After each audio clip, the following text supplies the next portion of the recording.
After the emotions of talking to John and Jamie, he had hoped the rest of the day would pass far more easier.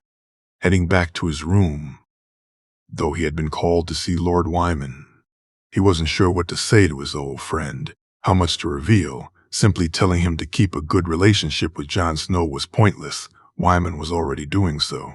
But he couldn't tell him the truth. Should he point him the right direction, or was he already looking there? The thing with Wyman was just a sniff of something may be enough. He pondered on this as he walked towards the solar, as the guards led him inside. He was glad to see that it was just the two of them inside. It would allow for a much freer conversation. Though without the distractions of someone else speaking, it would be harder to keep Wyman from dictating where the conversation went. He smiled as he took his seat. It had been far too long since he and the Lord of White Harbor had been in the same place. He ignored the obligatory plate of food that Wyman already had in front of him, but gratefully accepted the glass of wine. "How are you, old friend?" Wyman asked. "I'm good, though it seems you are doing better. I saw the ship leave when I arrived. A magnificent thing to behold. I hear you're on your way to having 4 of them?" "Aye. The first 2 paid for themselves within a year. Howland, the advantage they give on the seas is incredible. I can't thank the lad enough. I don't even know how to," Wyman said as he looked at him intently. "Does he even want it? To be thanked, that is." "No, it'd be far easier if he did, the lad's. He's not like that. Seems almost to be embarrassed when it's brought up. You know that pup we sent him? He's no longer a pup." "Wyman," Howland said as both men laughed. "Aye. That's true. The beast lives up to his name all right. He's got half the town terrified and the other half hoping to see such a legendary beast up close. Almost as soon as he appears, he's gone, as if he wasn't there at all. The reports I've had from my guards would make you laugh, Howland," Wyman said, his grin still on his face. "The lad seems to control him well enough." "Aye, that he does. Anyway, what was I saying? Aye, that's it. When I delivered it to the lad, he wanted to pay the men, wouldn't accept no for an answer. The same when I sent him the present he ordered for Sir Jorah's wife. That time he even bought the men a barrel of ale," Wyman said, laughing loudly. Howland shook his head. The boy was just the same as his mother. Lyanna, too, wouldn't allow a good deed go unrewarded. To find out her son was taking after her in this manner only made him more sure he had been right to bend his knee. "What make you of the lad Howland?" Wyman asked curiously. "I think the move west has helped him greatly." "Wyman? He's not as I'd heard. When he was at Winterfell, he was sullen and withdrawn." "No?" "Aye, I met the lad a few years ago. Quiet as a mouse he was. Wouldn't raise his voice or speak without being spoken to. Certainly wouldn't jape with the freedom he does now. I don't know what Ned was thinking. Some people aren't mean to caged and told what to do," Howland said wistfully. "Aye," Wyman said, looking at him curiously. "He's not much like his father, is he?" "I don't know. I see him in him when I look at him," Howland said softly. "I had thought he was more like Brandon, but he doesn't have the wildness. No. It's more a quiet fierceness he has," Howland said and looked to Wyman. The two sat there in silence for a few moments, Wyman looking at him with a strange look on his face, before he smiled. He knew he'd perhaps pushed a little far, given away far too much. Without explicitly saying it, Wyman had definitely picked up on it, but far better the groundwork was set. His old friend could be trusted, but it would be up to the king himself to confirm what he now suspected. "I really wish I'd seen that joust," Wyman said with a booming laugh. "Aye, me too, old friend, me too." They had spoken of other things for the next hour or so, Howland finding his appetite when some crab pies were brought in, the pastry and sauce both cooked just how he liked them. When he eventually left, he felt he and Wyman understood where the other was coming from. Jon would need a friend like Wyman, and he now had one. Howland was sure of it. Ned, on the other hand, though they spoke only briefly of their liege lord, it was clear both were disappointed in him. Howland was sorely tempted to travel to Winterfell to give Ned a piece of his mind, but he was needed home, and he sorely missed Guyana. Truth be told, he disliked leaving Greywater Watch. His duties there took up most of his time, and the peacefulness of the place was something he welcomed. When he arrived at his room, he was surprised to see his daughter waiting for him. While Jojen was his heir, it was Mira he loved the most. His son's mercurial nature and connection with the old gods, while making him proud, still disturbed him greatly. Mira, on the other hand, was more than any father deserved. Dutiful, loyal, trustworthy. His daughter was all of these, and yet she was playful, winsome, and quick to stand up for those who she cared about. "Father, we must speak about Jojen," Mira said when he reached her. "Is he all right? Has he had another vision?" Howland said, opening the door to his room. They walked inside, and he sat down while his daughter choosing to stay standing. He has father," he says. "We're to accompany Jon Snow to the Wall, that he's to teach him how to warg." "When did he say this?" "Earlier today, father, when I returned from visiting the town." "So be it. If he says we must visit the Wall, then we must visit the Wall," Howland said, sighing. "No, father," he said. "It's to be just him and I." "What? I'm not letting you two go alone," Howland said fearfully. "We'd be with Lord Jaime and his guards, father, along with Ser Jorah and his men. That's not what bothers me."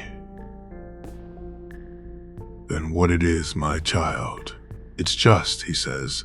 "We can visit the Wall and on to Winterfell. We can then come back with them and meet up with our men at Moat Cailin. But there's more, father, I'm not sure, but there's something he's not telling me." "I'll speak to him. We'll get to the bottom of it, my child," Howland said, and hugged his daughter to reassure her. Loras, to say he'd been stunned when Jon had told him of his parents would be an understatement. His first instinct was that his friend needed him now more than ever, that he needed his support, so Loras had given it unconditionally. Later, as he sat in his room, though the questions came, how could it be true? Why did no one else ever know? Could Jon be mistaken? The last one was the one he focused most on. Jon seemed certain, and his friend was not a liar, so he believed he was telling the truth. But where did the truth come from? What evidence was there for it?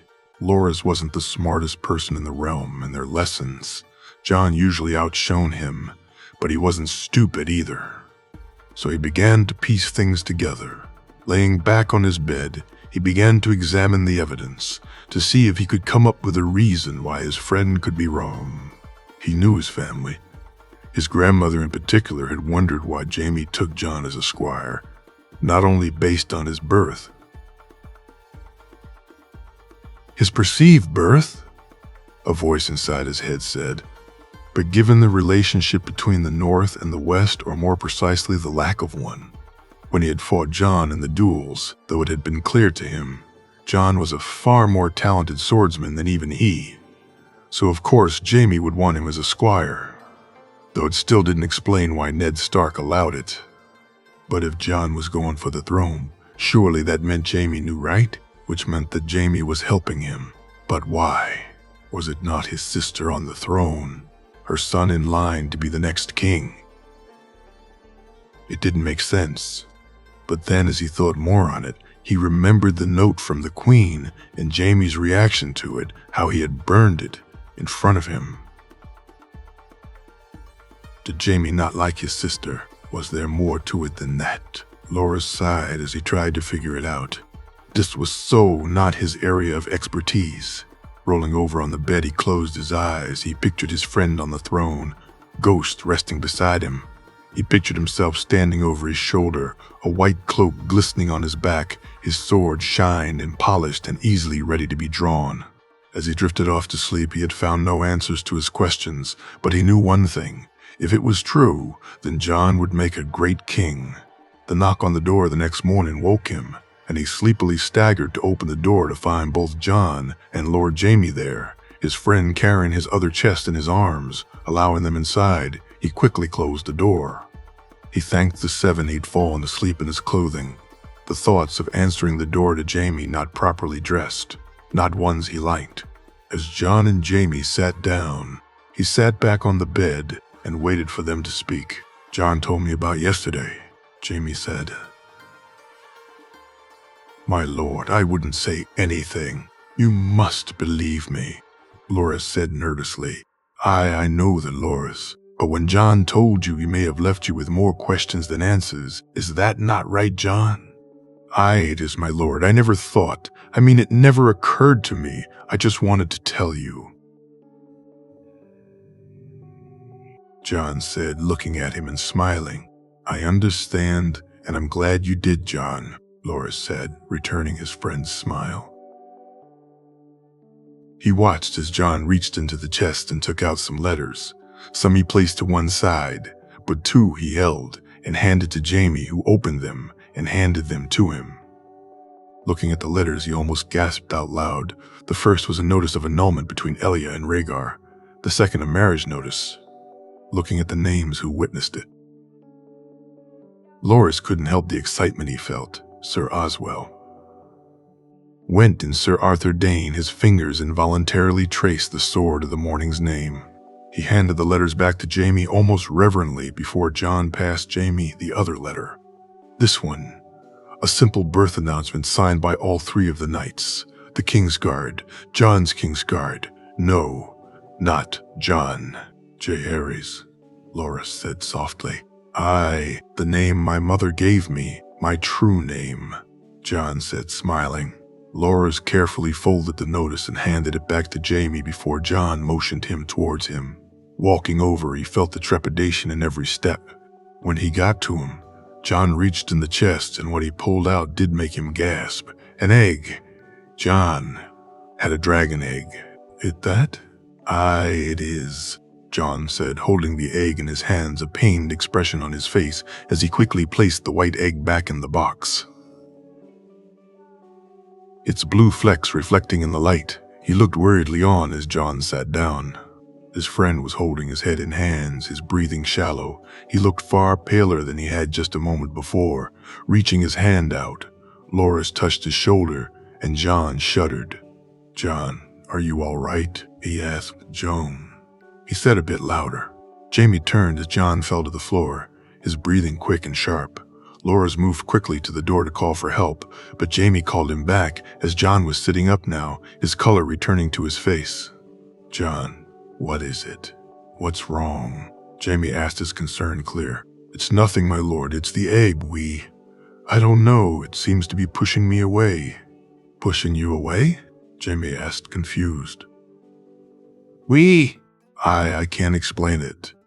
It seems upset with me. I don't understand. I need to speak to my uncle."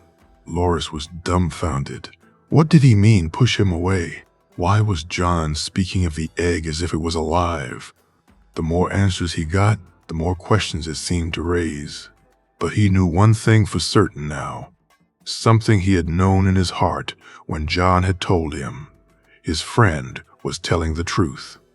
John was the son of Rhaegar Targaryen, the rightful king of Westeros, and Loras would stand with him for as long as he wanted him to. John was his friend, his king, now and always. Linnes, as she dressed for the farewell feast, Linnessie couldn't help but feel her stomach, though she wasn't really showing yet. She believed she could feel it, thought there was a small difference there, and as her hand brushed her stomach, she smiled.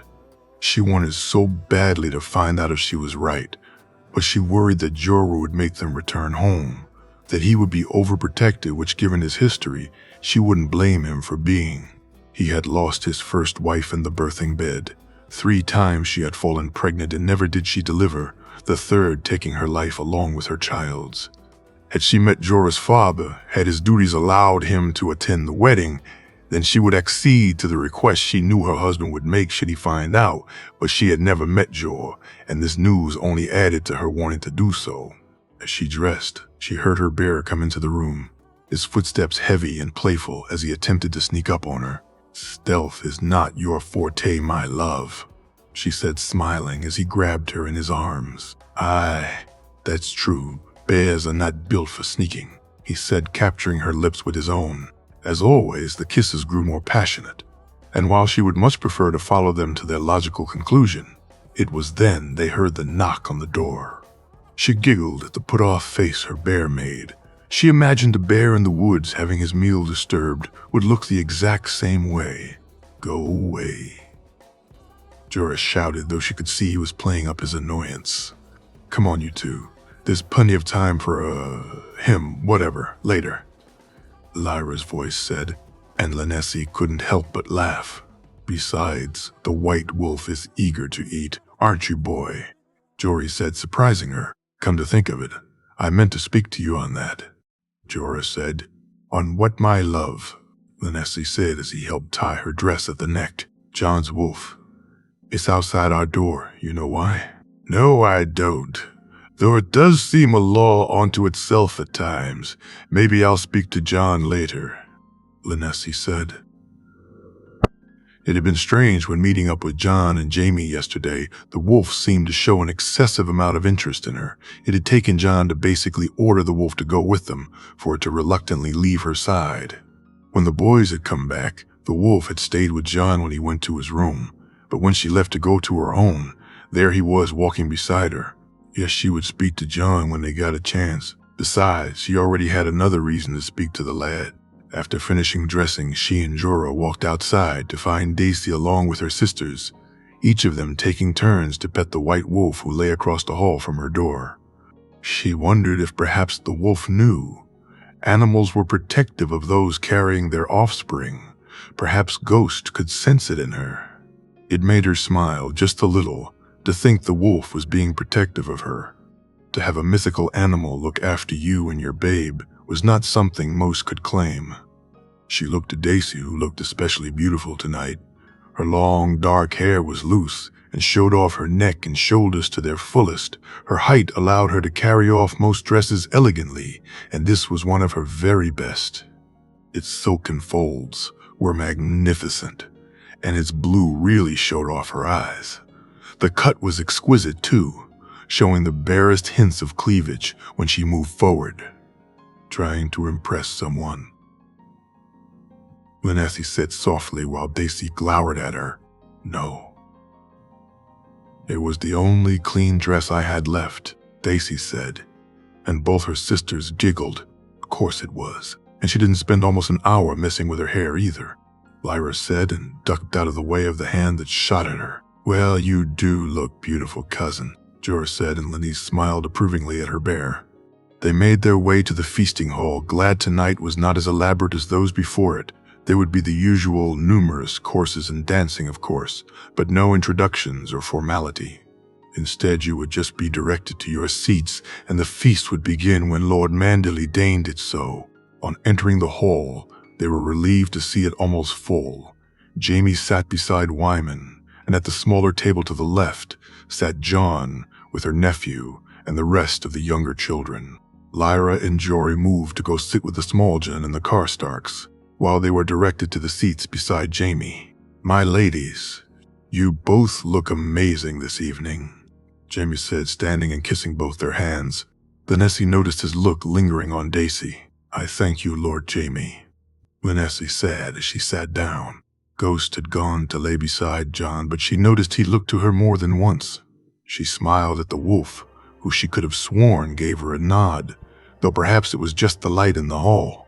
The conversation flowed, and when the dancing finally started, she took to the floor with her bear. Though much to her annoyance, Jamie stayed sitting and she could see the disappointment on Daisy's face. After the first dance, she made her way to the table where John was sitting, saying hello to her nephew and laughing when Ghost licked her hand. John, I don't believe I've had the pleasure of a dance from you, which doesn't seem fair given you've danced with all these lovely young ladies now, does it? Lanesi said, smiling. Not tonight he hasn't. She heard a murmur from one of Lord Manderley's granddaughters. I'm sorry, my lady, my leg, you see, John said. And she could see he was lying. Then perhaps you'd accompany me back to my table then? I would be honored, my lady, John said, standing up and taking her offered arm. They walked not to the table, but to the other side of the room. She wanted John to be able to see Jamie as he looked at Daisy, give the boy the full picture before she put her plan in place. But she decided first to speak about the wolf, maybe gain some insight into knowing for certain if she was right about why he was drawn to her. Ghost is very protective, is he not? Aye, my lady, back home with Joy. You should see him, John said with a fond smile. Just with Joy?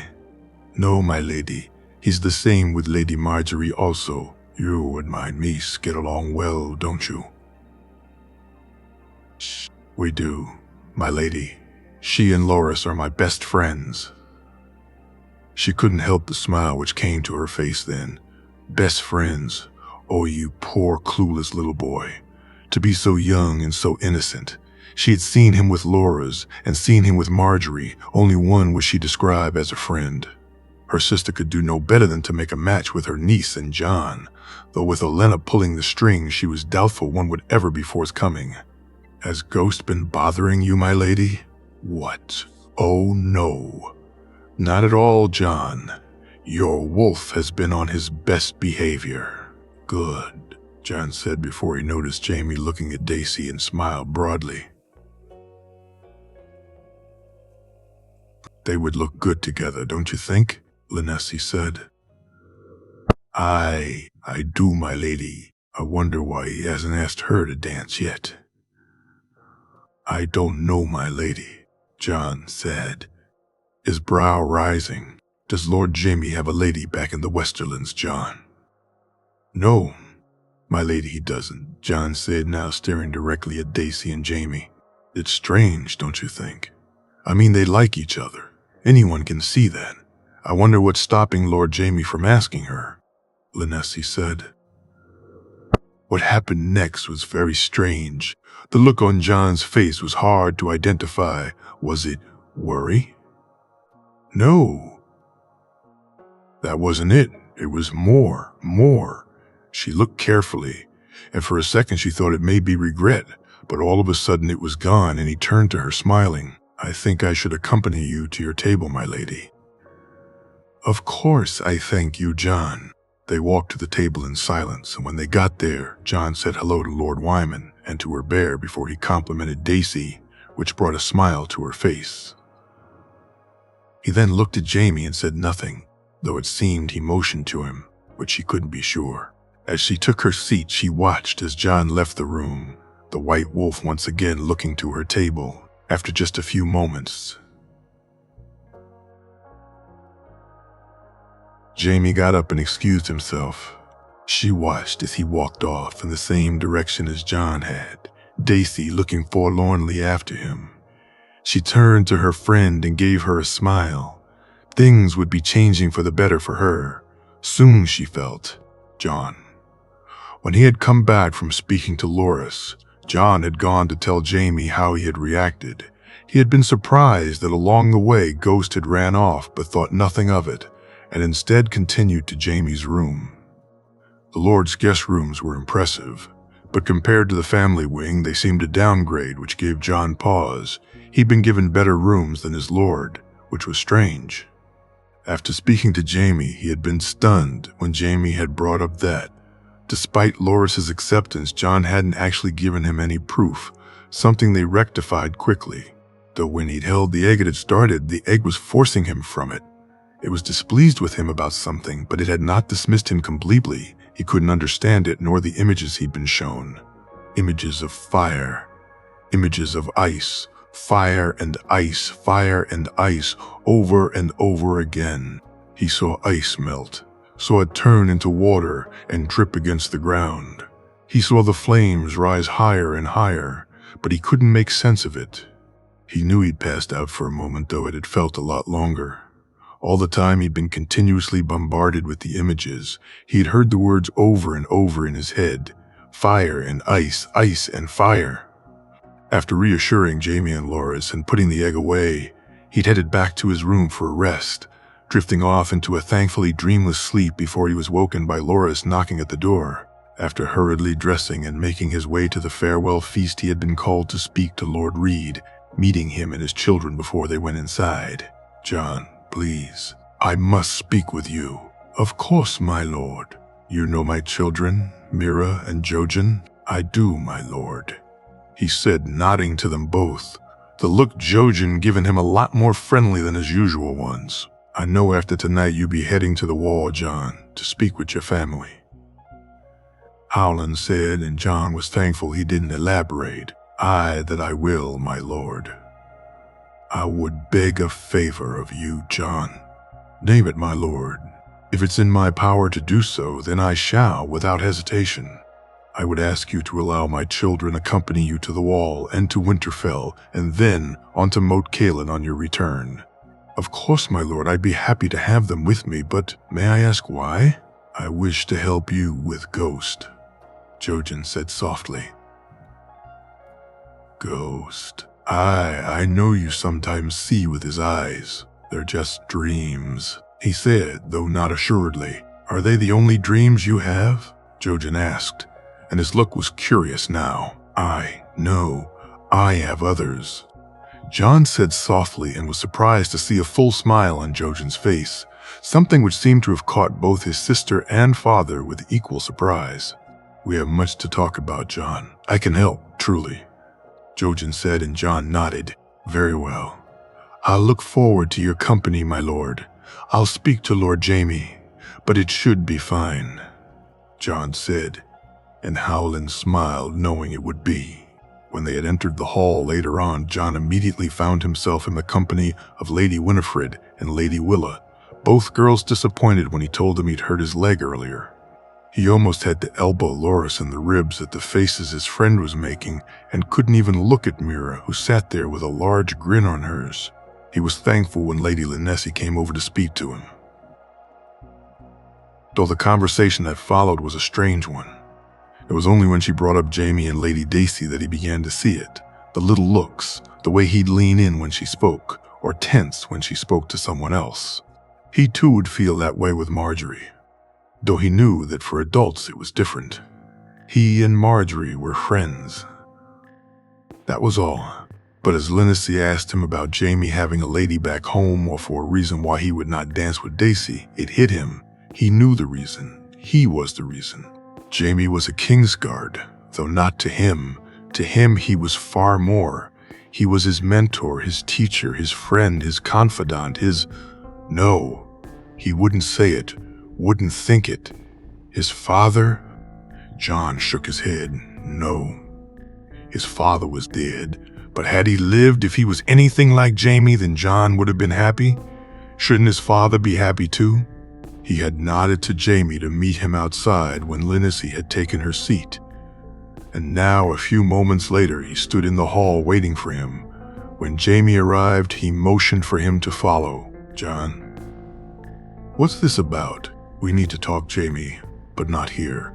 They walked outside the keep and down the stairs, John looking for a quiet place away from the guards. When he saw it, he looked around, annoyed to see Ghost hadn't come with them. Though almost as if he willed the wolf to be there, he arrived, his white fur clear from a large distance away. The wolf came, and John nodded for him to stand guard. "John," Jaime asked, his voice showing his annoyance, "I wish to speak to you of Lady Dacey, Jaime." "What about her?" Jaime asked defensively. "You like her, don't you?" "Aye." "It doesn't matter." "Why doesn't it?" "You know why," Jaime said, huffing a breath. "Jaime, look at me. It matters, all right. It matters to me." "Joe, I'm a Kingsguard. We swore an oath. Take no wife, father, no children. That's all part of the oath." "It's a stupid oath," John said, and Jaime looked at him, shock clear on his face. "Really it is those oaths you swore. They confine you. They stopped you doing what was right, did they not?" "Aye, but still, John, I can't. I mean, Arthur's coming back. He'll already hate me for the king, for Elia and the children. If I... Well, I can't. Who cares what Arthur thinks? John said angrily. You mean more to me than anyone else, including Arthur Dane. Don't you know that by now?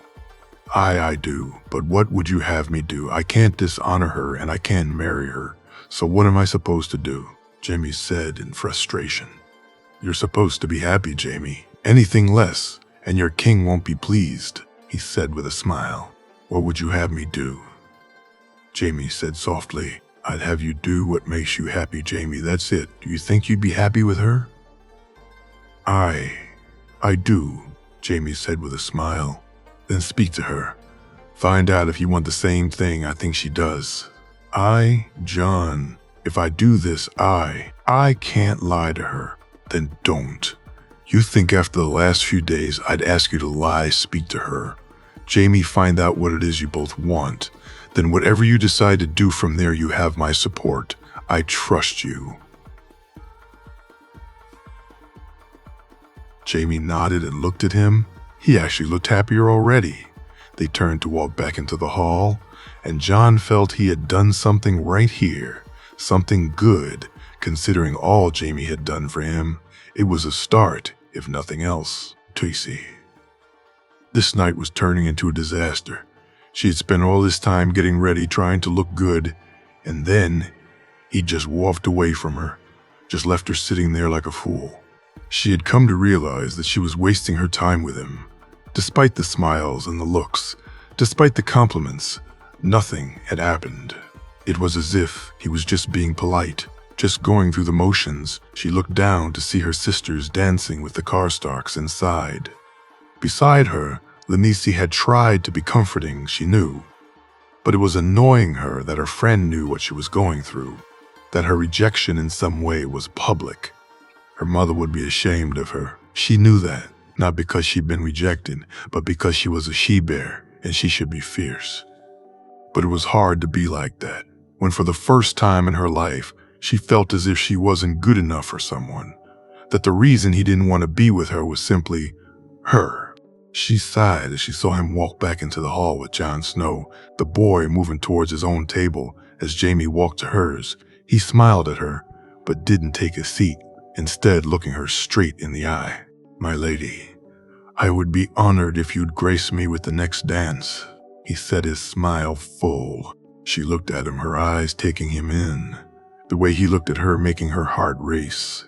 She smiled and held out her hand, which he took. Leading her to the floor, he held her close, and they began to dance. The music almost unheard in the background as he looked at her. She smiled and he smiled back, before he spun her quickly to one side, making her laugh. I apologize, my lady, for not doing this sooner. It's quite all right, my lord. Jamie, he said with a smile. Jamie, she replied softly. I'm Daisy, pleased to meet you, Jamie, she said, getting a laugh in return. You look very beautiful tonight, Daisy. As opposed to every other night, Jamie, she said, smirking while raising an eyebrow, which made him laugh yet again. No, I've yet to see you not looking beautiful, he said. And she felt her breath catch, even in my armor, she said with a giggle. Even in your armor. The music stopped, and it took a long moment for it to restart, making her think that this was all. They'd only have one dance tonight, only to hear Jamie laugh loudly as it started up again. She looked at him questioningly, only for him to turn her to the musicians, and for her to see John walking away from them, placing his purse back on his breeches. It seems your squire wishes for us to dance more, she said. Aye, that it does. They danced 3 more times before he led her back to the table. He sat down beside her and poured her some wine, which she drank eagerly, though she far preferred ale to get drunk with. She liked wine when she meant to keep her head, something that tonight she wished to do. She ignored Lenesi's smirk from beside her as she and Jamie began to talk. The night seemed to end so very soon, and she was delighted when he escorted her back to her room. She wondered if she should invite him in. Was it too soon? Would he think less of her? But it was Jamie who decided the course of the night. Daisy, I'd like to get to know you more, if you wish, that is, he said almost nervously. I like that a lot, Jamie. He leaned forward, and for a moment she thought he'd kiss her cheek, but he looked her in the eye, and his hands held her head. His lips glanced against hers, and then he kissed her fuller, firmly. She felt his tongue seek entrance to her mouth, and allowed it. They stood there as his hands moved to her back, hers wrapped around his neck, and she could not tell how long it lasted, how long the kisses went on for. All she knew was that when it stopped, she felt a sense of loss. Something she was happy to see he was feeling too. I shall see you on the morrow then, Jamie said, his breath shaky. Aye, on the morrow, she said with a smile.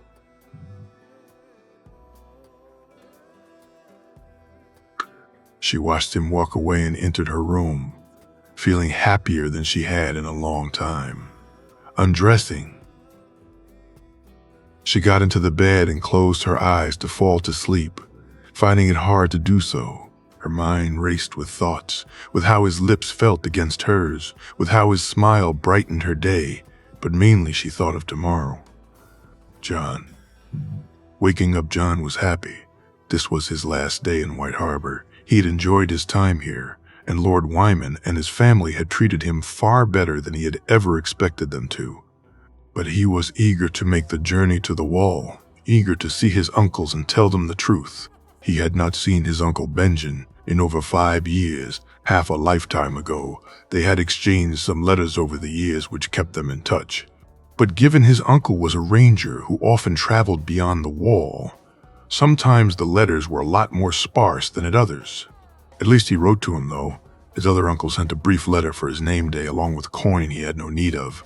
While he appreciated the thought, he always found the letters to be a disappointment. Brief and brisk and to the point, and with no feeling in them whatsoever. Compared to Benjamin's, they were terse. The rest of his family weren't much better, though, except for Sansa. His brother barely wrote, and it too had turned into a brief letter on his name day, which wished him well. But that was it. His other 2 siblings were far too young. Arya would not remember him. He knew that, and it made him sad, while Bran he had not met yet, so it was left to Sansa to be the one who kept in touch the most. The letters she sent always made him smile. How much she appreciated his in return, how she thanked him for his gifts and asked how he was. He couldn't help but smile when he looked at his chest as he packed it. His presents this time were numerous for her. He knew Laura's and the others teased him for spending his coin, so for the amount of gifts he bought. But he cared not. He had no need of the coin he earned or was gifted. His uncle sent him an allowance, and Jamie was generous to a fault. He had won coin in a tourney or by betting, and still he had been unable to spend it all. Luckily, with the tourney win in King's Landing, he and Marjorie had found a much better use for it. Thinking of Marjorie, he almost slapped his head. He'd forgotten. With all that had occurred here, he'd forgotten. Picking up the letter, he immediately left his room. His chest was packed and ready to go, and once they broke their fast, it would be time to leave. But first, he needed to send a letter to Highgarden, the full, more in-depth letter he'd send back with the Lion's Roar. But this one was a smaller one, which could be carried by Raven. As he left the room, though, he had no wish to go speak to the Maester again, even if he would be friendlier this time, knowing he was Jamie's squire. Do you know where Sir Wylis or Sir Wendell are? He said, turning to one of the serving girls he met on his way to the hall. Aye, my lord. Sir Wylis is breaking his fast with the others. Sir Wendell is in the library. Where is that? John asked. It's just down the corridor, my lord. Before you come to the hall, it's the large double door. Thank you, Mara, my lord. Thank you, Mara, John said with a nod. He found the library easily enough and was surprised by how large it was. Winterfell had a pretty extensive library, and Casterly Rocks under Tyrion's guidance was almost as large.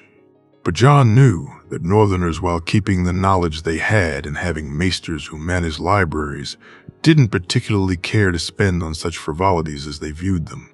The Manderleys, though, had no such issue, and he was sorry now, They had not found this out before he left.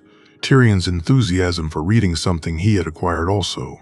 "Sir Wendell," he said, seeing the man placing a book back on the shelf. John, sorry I didn't see you there. How fares you this morn?" "I'm good, sir. We shall be departing later. I came to bid you farewell and to ask a favor." "Aye, we'll miss you here, lad. It was good to have you visit now. What favor would you have me do?" Sir Wendell set a large grin on his face. "I was hoping you could send a raven for me, sir." "Of course, lad. To your father, is it?" "No, sir. It's to Highgarden, to a friend." "Of course, lad. I'll see it done. Now go break your fast before there's nothing left for you to eat." Wendell japed as John handed him the letter. "I thank you, sir. You and your family for the welcome and for making me feel at home. It means a lot to me, sir." John said, his sincerity clear in his tone. "Don't mention it, lad. We were more than happy to have you here," Wendell said and patted him on his shoulder. John nodded to the knight and left the library, happy that his letter to Marjorie would be delivered. He made his way to the hall to break his fast, seeing Laura sitting with the Reeds while Howland was talking to Wyman and Wylis. He walked in and was surprised to see Ghost sitting down beside Lady Lindsay, the woman giggling as she fed the hungry wolf sausages. He shook his head. How the wolf did it, he had no idea, but the damn thing had a way with the ladies, that was for sure. Ghost looked up at him with an almost smug grin on his face as he was fed yet another sausage. "Ah, young John, come sit," Wyman said when he saw him. "I thank you, my lord," John said, grabbing a plate and taking a seat beside the two northern lords and the heir to White Harbor. "So off to the wall today then, is it, John?" Wylis said. "You're not thinking of taking the black on us, are you, John?" he added while shaking his head, making it clear he was jesting. "No, my lord. The watch is honorable and a much-needed thing, but it's not in my future," John said determinedly, and noticing Howland's face crease before he smiled at him. "Aye, that it is, John. But I sense far bigger things in store for you, my lad," Wyman said as he looked at him. "I thank you, my lord. I only hope to do my family proud." "You already do, lad," Wyman said, smiling. As they continued eating, John joined in on the conversation much more freely when he began speaking to them of ice, though is when things got really interesting. "I'm sorry, lad, I don't follow. How could ice be something we could make profit on?" Wyman asked. "I'm still working it out, my lord, but we can use it for a lot of things. If fire has many uses, which we know it does, then surely its sister ice can have the same benefits."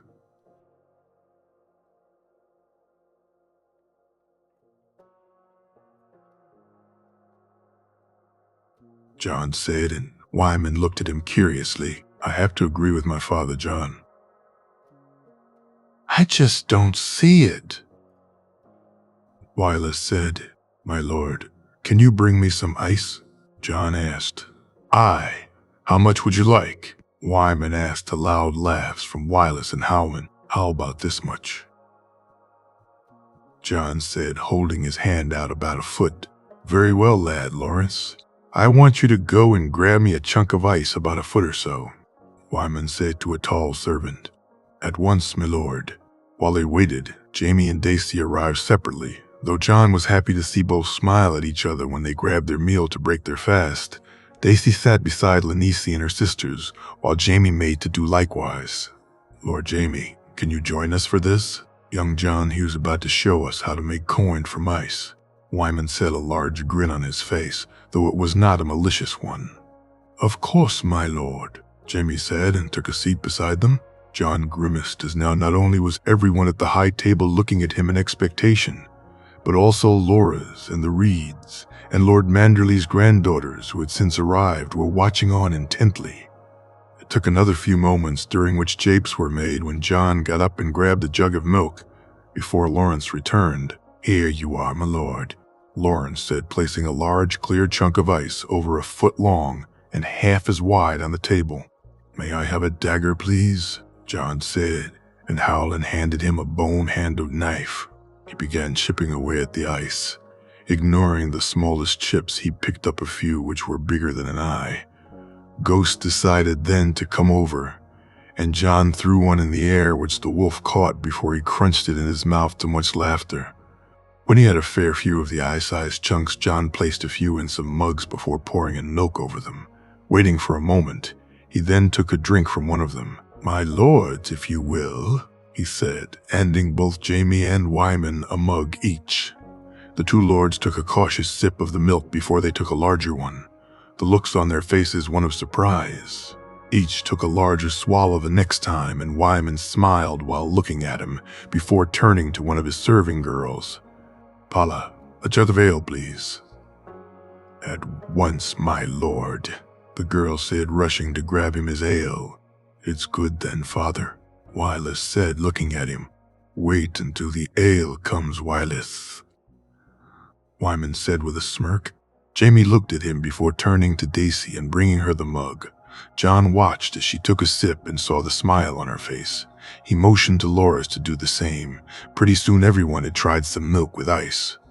It didn't take too long for Paula to return. After handing Wyman the jug of ale, he handed it to Wyleth to take a swallow without the ice, which he did. Wyman then picked up the ice chunks and dropped some in. Waiting a moment, he took a swallow, and his expression was the same one John had seen when he tasted his favorite dishes.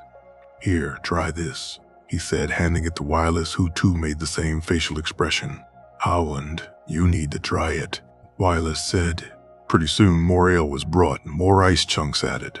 The best reaction of all, though, had to be the small gents when he arrived to break his fast. When he saw people were already drinking ale, he immediately joined in, hunger quickly forgotten. When he tasted the ale with the ice in it, he was exuberant in its praises. "Where have you been all me life?" he said, looking at the mug before swallowing. It was on the second mug it happened. Had it not been for the small gent, they'd have probably never have discovered it. But apparently drinking something that cold, that quickly, led to an enormous headache. My head, it feels like it's about to explode," the small John lamented loudly. So wrapped up with the pain in his head was he that even when Ghost went over to lick his hand, he didn't react. A few moments later, when the pain had cleared, though he was back drinking again, slower this time, his lesson learned, it would seem. "That's just one of the things we can do, my lord. Once we figured how to transport it, then places like the Reach would purchase it from us, I've no doubt," John said, and Wyman laughed loudly before speaking. "Aye, just for their drinks alone, John, but what other uses can you see for it?" "I don't know yet, my lord, but I'm sure I'll find some," John said. "I've no doubt of it," Wyman said, nodding to him. Jamie too gave him a nod when they went back to breaking their fast.